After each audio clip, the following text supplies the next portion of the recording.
Just above the North Carolina border is Halifax County. The population is a little over 36,000, and the largest town in the county is South Boston. Halifax County was established in 1752.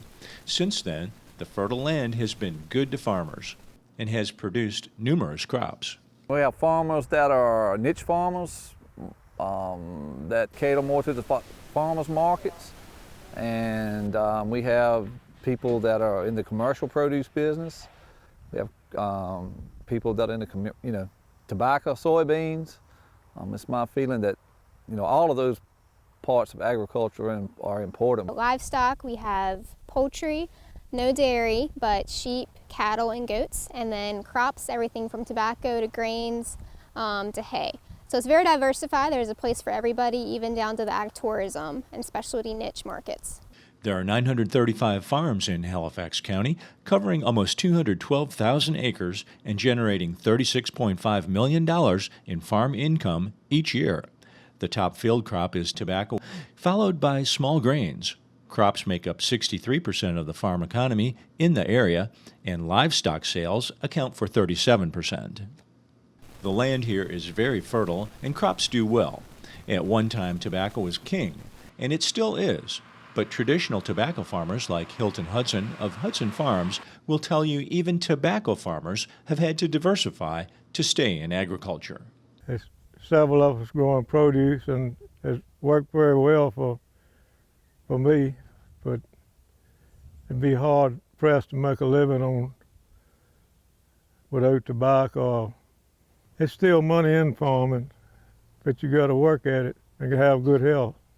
I had to borrow money for 100 acres, and now I got 1,700 and some, and it's all paid for, and I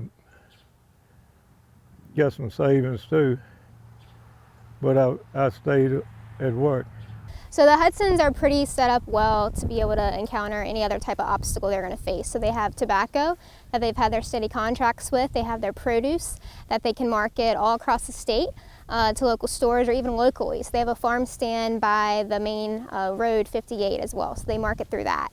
And then down to their livestock, and especially their cantaloupes. They were really instrumental in the Cantaloupe Festival getting started in Halifax and having Tuberville, Virginia be known for cantaloupes in the county. Produce-wise, well, we have our Tuberville cantaloupes. That's one of our pride and joys as well in Halifax County. Halifax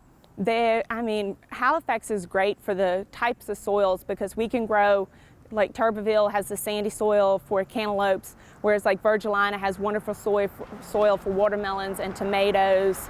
Every part of the Halifax County is different, and they have very diversified crops itself. But the produce we have down here at the market, we have every type of produce you can find down here. Agriculture products from Halifax make an impact on the world market, and the door to expand agriculture enterprises is open in the county. Halifax County is open for business when it comes to agriculture. We need more agricultural infrastructure, more agricultural businesses to locate here. We have a very low tax rate. We have a lot of land. And I would encourage any entity that's looking to come to Southside of Virginia to take a look at Halifax County.